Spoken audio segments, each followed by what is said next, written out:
आज हमारा शिव पुराण का 7वां अध्याय शिवलिंग की स्थापना, उसके लक्षण और पूजन की विधि का वर्णन तथा शिव पद की प्राप्ति कराने वाले सत्कर्मों की विवेचना। ऋषियों ने पूछा, सूत जी, शिवलिंग की स्थापना कैसे करनी चाहिए?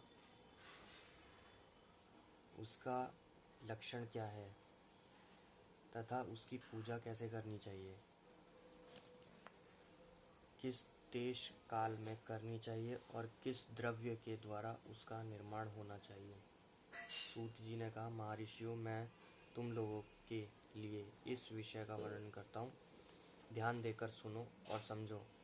अनुकूल एवं शुभ समय में किसी पवित्र तीर्थ में, नदी आदि के तट पर अपनी रुचि के अनुसार ऐसी जगह शिवलिंग की स्थापना करनी चाहिए जहाँ नित्य पूजन हो सके। पार्थिव द्रव्य से, जल में द्रव्य से अथवा तेजस पदार्थ से अपनी रुचि के अनुसार कल्पोक्त लक्षणों से युक्त शिवलिंग का निर्माण करके उसकी पूजा करने से उपासक को उस पूजन का पूरा फल प्राप्त होता है। संपूर्ण शुभ लक्षणों से युक्त शिवलिंग की आदि पूजा की जाए तो वह तत्काल पूजा का फल देने वाला होता है। यदि चल प्रतिष्ठा करनी होती है तो इसके लिए छोटा सा शिवलिंग अथवा विग्रह श्रेष्ठ माना जाता है, और यदि अचल प्रतिष्ठा करनी होती है वो स्थूल शिवलिंग अथवा विग्रह अच्छा माना जाता है। उत्तम लक्षणों से युक्त शिवलिंग की पीठ सहित स्थापना करनी चाहिए। शिवलिंग का पीठ मंडलकार, गोल, चौकोर, त्रिकोण अथवा खाट के पाए की भांति ऊपर नीचे मोटा और बीच में पतला होना चाहिए। ऐसा लिंग पीठ महान फल देने वाला होता है। पहले मिट्टी से, प्रस्तर आदि के अथवा लोहे आदि के शिवलिंग का निर्माण करना चाहिए। जिस द्रव्य से शिवलिंग के निर्माण हो उसी से उसका पीठ भी बनाना चाहिए। यही स्थावर अप्रचल प्रतिष्ठा वाले शिवलिंग की विशेष बात है। चल प्रतिष्ठा वाले शिवलिंग में भी लिंग और पीठ का एक ही उपादान होना चाहिए, किंतु बाण लिंग के लिए यह नियम नहीं है। लिंग की लंबाई निर्माणकर्ता या स्थापना करने वाले यजमान के बाहर अंगुल के बराबर होनी चाहिए। ऐसे ही शिवलिंग को उत्तम कहा गया है। इसे कम लंबाई हो तो फल में कमी आ जाती है, अधिक हो तो कोई दोष की बात नहीं है। चरलिंग में वैसे ही नियम है। उसकी लंबाई कम से कम 1 उंगली बराबर होनी चाहिए। उससे छोटा होने पर अल्प फल मिलता है, किंतु उससे अधिक होना दोष की बात नहीं है। यजमान को चाहिए कि वह पहले शिल्प शास्त्र के अनुसार एक विमान या देवल्य बनवाए जो देवगणों की मूर्ति से अलंकृत हो। उसका गर्भगृह बहुत ही सुंदर, सुदृढ़ और दर्पण के समान स्वच्छ हो। उसे 9 प्रकार के रत्नों से विभूषित किया गया हो। उसमें पूर्व और पश्चिम दिशा में दोनों मुख्य द्वार हों जहाँ शिवलिंग की स्थापना करनी हो। उस स्थान के गर्त में नीलम, लाल, वैदुष्याम, मरकत, मोती, मूंगा, गोमोद और हीरा, इन 9 रत्नों तथा अन्य महत्वपूर्ण द्रव्यों को वैदिक मंत्रों के साथ छोड़े। सुदोजात आदि 5 वैदिक मंत्र द्वारा शिवलिंग 5 स्थानों में क्रमश पूजन करके अग्नि में भविष्य की अनेक आहुतियाँ दें और परिवार सहित मेरी पूजा करके गुरु स्वरूप आचार्य को धन से तथा भाई बंधुओं को मनचाही वस्तुओं से संतुष्ट करें। याचकों को जड़, स्वर्ण, गृह व भू संपत्ति तथा चेतन गौ आदि वैभव प्रदान करें। स्थावर जंगम सभी जीवों को यत्नपूर्वक संतुष्ट करें और गड्ढे में सुवर्ण तथा 9 प्रकार के रत्न भरकर सदोजात आदि वैदिक मंत्रों का उच्चारण करके परम कल्याणकारी महादेव जी का ध्यान करके पश्चाताप नादघोष से युक्त महामंत्र ओमकार का उच्चारण करके उक्त गड्ढे में शिवलिंग की स्थापना करें करके उसे पीठ से युक्त संयुक्त करें। इस प्रकार पीठ युक्त शिवलिंग की स्थापना करके उसे नित्य लेप दीर्घ काल तक टिके रहने वाले मसाले से जोड़े स्थिर करें। इस प्रकार वह परम सुंदर वेर मूर्ति की भी स्थापना करनी चाहिए। सारांश यह है कि भूमि संस्कार आदि की सारी विधि जैसी लिंग प्रतिष्ठा के लिए कही गई है वैसी ही वेर मूर्ति प्रतिष्ठा के लिए समझानी चाहिए। अंतर इतना ही है कि लिंग प्रतिष्ठा के लिए प्रवण मंत्र के उच्चारण का विधान है, परंतु वेर की प्रतिष्ठा पंचाक्षर मंत्रों से करनी चाहिए। जहाँ लिंग की प्रतिष्ठा हुई है वहाँ भी उत्सव के लिए बाहर सवारी निकालने आदि की निमित्त वेर मूर्ति को रखना आवश्यक है। वेर के बाहर से भी लिया जा सकता है, उसे गुरुजनों का ग्रहण करें। ब्रह्मा वेर वही लेने योग्य है जो साधु पुरुषों द्वारा पूजित हो। इस प्रकार लिंग में वेर में भी की हुई महादेव जी की पूजा शिव पद प्रदान कराने वाली होती है।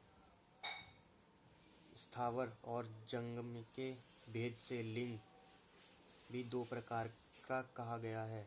वृक्ष लता आदि का स्थावर लिंग कहते हैं और क्रीम कीट आदि को जंगम में लिंग स्थावर लिंग की सींचने आदि के द्वारा सेवा करनी चाहिए और जंगम लिंग को आहार एवं जल आदि देकर तृप्त करना उचित है। उनका स्थावर जंगम जीवों को सुख में पहुँचाने में अनुरक्त होना भगवान शिव की पूजन है, ऐसा विद्वान पुरुष मानते हैं। शंकर के प्रतीक मानकर उनका पूजन करना चाहिए। इसी तरह महालिंग की स्थापना करके विविध उपचारों द्वारा उसका पूजन करें। अपनी शक्ति के अनुसार नित्य पूजा करनी चाहिए तथा देवालय पास राजरोपण आदि करना चाहिए। शिवलिंग साक्षात शिव का पद प्रदान करने वाला है अथवा चरलिंग में षडोषोपचारों द्वारा यथोचित रीति से क्रमश पूजन करें। यह पूजन भी शिव पद प्रदान करने वाला है। आवाहन आसन अर्घ्य पाद्यांग आचमन भयंपूर्वक स्नान वस्त्र एवं यज्ञोपवीत गंध पुष्प धूप दीप नैवेद्य तांबूल समर्पण निरांजन नमस्कार और विसर्जन ये 16 उपचार हैं अथवा अर्घ्य से लेकर नैवेद्य विधिवत पूजन करें। अभिषेक नैवेद्य नमस्कार और तर्पण ये सब यथाशक्ति नित्य करें। इस तरह किया हुआ शिव का पूजन शिव पद की प्राप्ति कराने के लिए होता है अथवा किसी मनुष्य के द्वारा स्थापित शिवलिंग में, ऋषियों द्वारा स्थापित शिवलिंग में, देवताओं द्वारा स्थापित शिवलिंग में, अपने आप प्रकट हुए स्वयं भूलिंग में तथा अपने द्वारा नूतन स्थापित हुए शिवलिंग में भी उपचार समर्पण पूर्वक जैसे तैसे पूजन करने से या पूजन की सामग्री देने से भी मनुष्य ऊपर जो कुछ कहा गया है वह सारा फल प्राप्त कर लेता है। क्रमश परिक्रमा और नमस्कार करने से भी शिवलिंग शिव पद को प्राप्ति कराने वाला होता है। यदि नियम पूर्वक शिवलिंग की दर्शन मात्र कर लिया जाए तो वह भी कल्याणप्रद होता है। मिट्टी आटा गाय के गोबर फूल अनेर पुष्प फल गुड़ मक्खन भस्म अथवा अन्न से भी अपनी रुचि के अनुसार शिवलिंग बनाकर तदनुसार उसका पूजन करें अथवा प्रतिदिन 10,000 प्रणव मंत्र जाप करें अथवा दोनों संध्याओं के समय एक सहस्त्र प्रणव प्रणव का जाप किया करें। यह क्रम भी शिवपद की प्राप्ति कराने वाला है। ऐसा जानना चाहिए, जब काल में मकारांत प्रणव का उच्चारण मन की शुद्धि कराने वाला होता है। समाधि में मानसिक जप का विधान है तथा अन्य सब समय सभी उपांश जप ही करने चाहिए। नाद और बिंदु से युक्त ओंकार का उच्चारण और विधान पुरुष समान प्रणव कहते हैं। यदि प्रतिदिन आदरपूर्वक 10,000 पंचाक्षर मंत्र का जाप किया जाए अथवा दोनों संध्याओं के समय एक एक सहस्त्र का जाप किया जाए तो उसे शिवपद की प्राप्ति करवाने वाला समझना चाहिए। ब्राह्मणों के लिए आदि में प्रणव से युक्त पंचाक्षर मंत्र बताया गया है। कलश से किया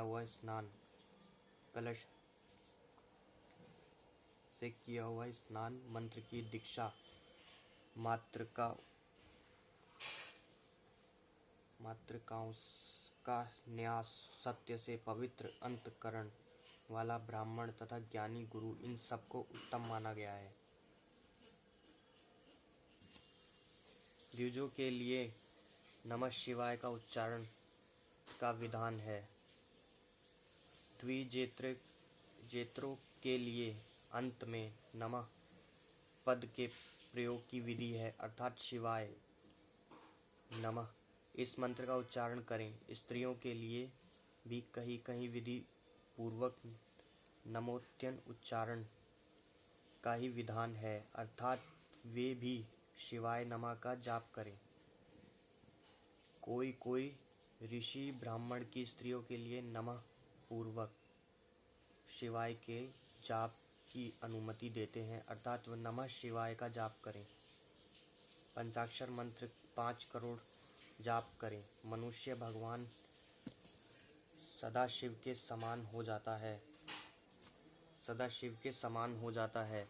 1, 2, 3 अथवा 4 करोड़ का जाप करने से क्रमशः ब्रह्मा, विष्णु, रुद्र तथा महेश्वर का पद प्राप्त होता है। अथवा मंत्रों में जितने अक्षर हैं उनका पृथक 1-1 लाख जाप करें, अथवा समस्त अक्षरों का एक साथ ही जितने अक्षर हों उतने लाख जाप करें।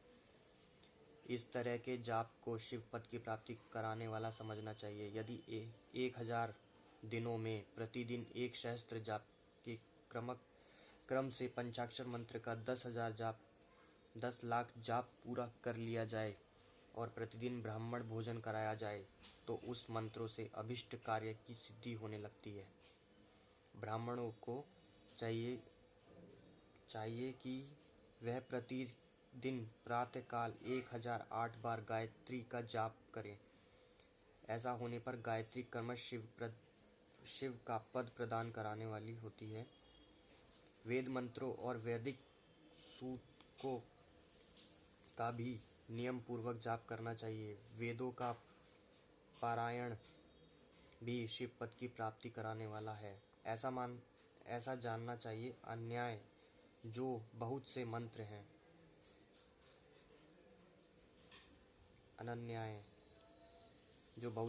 हैं, उनका भी जितने अक्षर हों उतने लाख जाप करें।